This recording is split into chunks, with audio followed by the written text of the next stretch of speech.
pengepungan Rasulullah Shallallahu Alaihi Wasallam oleh pemuda Quraisy yang dipimpin Abu Jahal. Pada tahun ke-14 kenabian, para pemuka Quraisy mengadakan pertemuan di Darun Nadwah. Mereka membicarakan cara tentang pembunuhan Rasulullah Shallallahu Alaihi Wasallam, di mana pertemuan di Darun Nadwah dihadiri oleh pemuka Quraisy, di antaranya dari suku Bani Naufal, Bani Quraisy, Bani Abduddar, Bani Asad, Bani Maksum, Bani Jam, dan Bani Syamsi. Dalam pertemuan tersebut, Abu Aswad mengusulkan pendapat dan berkata, "Bagaimana kalau Muhammad kita usir dari negeri Arab?" Akan tetapi pendapatnya tidak diterima, dan dari salah satu mereka memberi alasan atas ketidaksetujuannya seraya berkata, "Kalau Muhammad diusir dari tanah Arab, maka dia bisa berdakwah di negeri lain dan bisa jadi suatu saat dia akan menyerang Mekah."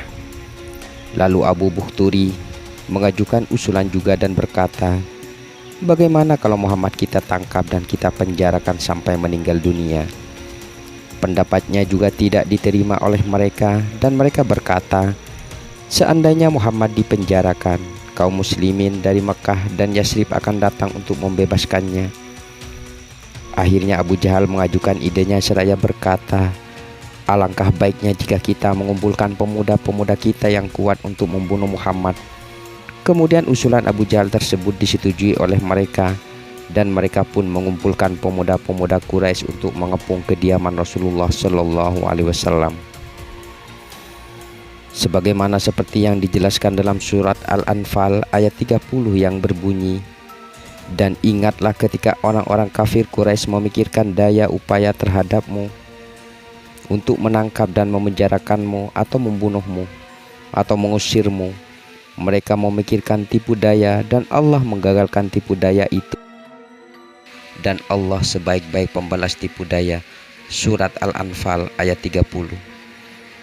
Pada saat pemuka-pemuka Quraisy telah menyepakati rencananya, Rasulullah Shallallahu Alaihi Wasallam mendapat perintah hijrah dari Allah melalui malaikat Jibril, dan malaikat Jibril berkata kepada Rasulullah Shallallahu Alaihi Wasallam, "Pada malam ini engkau jangan tidur di ranjang yang biasa engkau pakai tidur."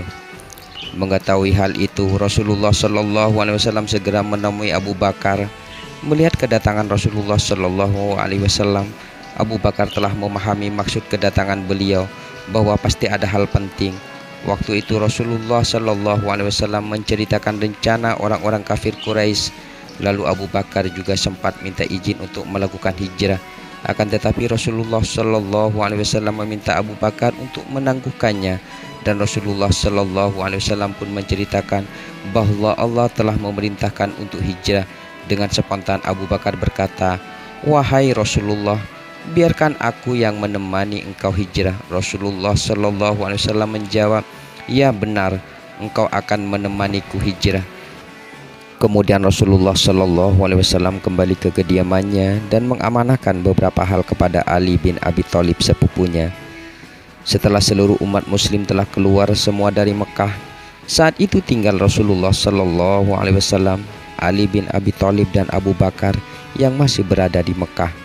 Pada pertengahan malam, pemuda-pemuda kafir Quraisy mengepung kediaman Rasulullah Shallallahu Alaihi Wasallam untuk membunuh beliau. Rasulullah Shallallahu Alaihi Wasallam kemudian memanggil Ali dan menjelaskan hal itu. "Wahai Ali, sekarang pemuda-pemuda kafir Quraisy berencana untuk membunuhku. Engkau bersedia untuk menyelesaikan barang-barang amanah orang yang dititipkan padaku, dan tidurlah di ranjangku dengan memakai selimut hadrami yang berwarna hijau yang biasa aku pakai, karena sesungguhnya tindakan mereka yang engkau benci tidak akan menimpamu." "Wahai Rasulullah, aku bersedia melakukan hal itu. Biarkan aku yang menggantikannya," jawab Ali dengan tegas. Dan Ali tanpa berpikir akan dibunuh oleh pemuda Quraisy langsung masuk ke ruang tidur Nabi Shallallahu Alaihi Wasallam menggantikan beliau. Ketika para pemuda Quraisy berkumpul di depan rumah Rasulullah Shallallahu Alaihi Wasallam, mereka ditemani Abu Jahal, dan Abu Jahal berkata pada mereka, "Sesungguhnya Muhammad menduga bahwa jika kalian mengikutinya, kalian akan menjadi pemimpin bagi orang-orang Arab dan orang-orang di luar Arab. Kalian dibangkitkan setelah kematian, kalian diberi sorga seperti taman Yordania. Jika kalian tidak mengikutinya, kalian akan disembelih, kalian akan dibangkitkan setelah kematian kalian, diberi neraka dan dibakar olehnya." Lalu Rasulullah Shallallahu Alaihi Wasallam keluar menemui orang-orang yang mengepung rumah beliau, dan beliau mengambil segenggam tanah. Kemudian beliau bersabda, "Betul, aku memang pernah mengatakan seperti itu, dan engkau Abu Jahal adalah salah satu dari penghuni neraka." Allah Subhanahu wa Ta'ala mengambil mata mereka hingga mereka tidak bisa melihat Nabi Shallallahu Alaihi Wasallam. Rasulullah menaburkan tanah ke atas kepala mereka sambil membaca ayat-ayat Yasin. "Demi Al-Quran yang penuh hikmah, sesungguhnya kamu salah seorang dan Rasul-Rasul yang berada di atas jalan yang lurus, sebagai wahyu yang diturunkan oleh Yang Maha Perkasa lagi Maha Penyayang, agar kamu memberi peringatan kepada kaum yang bapak-bapak mereka pernah diberi peringatan karena mereka lalai. Sesungguhnya telah pasti berlaku terhadap kebanyakan mereka karena mereka tidak beriman. Sesungguhnya kami telah memasang belenggu di leher mereka, lalu tangan mereka diangkat ke dagu. Maka karena itu mereka tertengada, dan kami adakan di hadapan mereka dinding dan di belakang mereka dinding, dan kami tutup mata mereka sehingga mereka tidak dapat melihat." Surah Yasin ayat 1-9. Dan Rasulullah Shallallahu Alaihi Wasallam menaburkan tanah tersebut ke atas kepala mereka semua. Kemudian beliau pergi ke tempat yang beliau kehendaki. Tidak lama setelah itu, seseorang datang menemui pemuda-pemuda kafir Quraisy yang sedang berada di depan rumah Rasulullah Shallallahu Alaihi Wasallam dan berkata kepada mereka, "Apa yang sedang kalian tunggu?" Mereka menjawab, "Kami sedang menunggu Muhammad."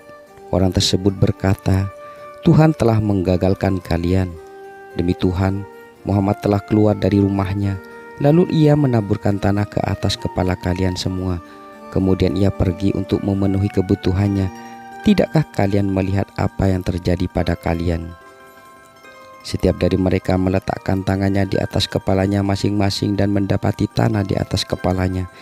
Mereka mengintip ke dalam rumah Rasulullah Shallallahu Alaihi Wasallam dan mereka dapati Ali bin Abu Thalib berada di ranjang Rasulullah Shallallahu Alaihi Wasallam dan mengenakan selimut beliau. Lalu mereka berkata, "Demi Tuhan, ini Muhammad pasti sedang tidur mengenakan selimutnya." Mereka tidak meninggalkan rumah Rasulullah Shallallahu Alaihi Wasallam sampai pagi. Pada pagi hari Ali bin Abi Thalib bangun dari ranjang Rasulullah Shallallahu Alaihi Wasallam. Para pemuda Quraisy berkata, "Demi Tuhan, orang yang berkata kepada kita tadi malam itu sangat benar."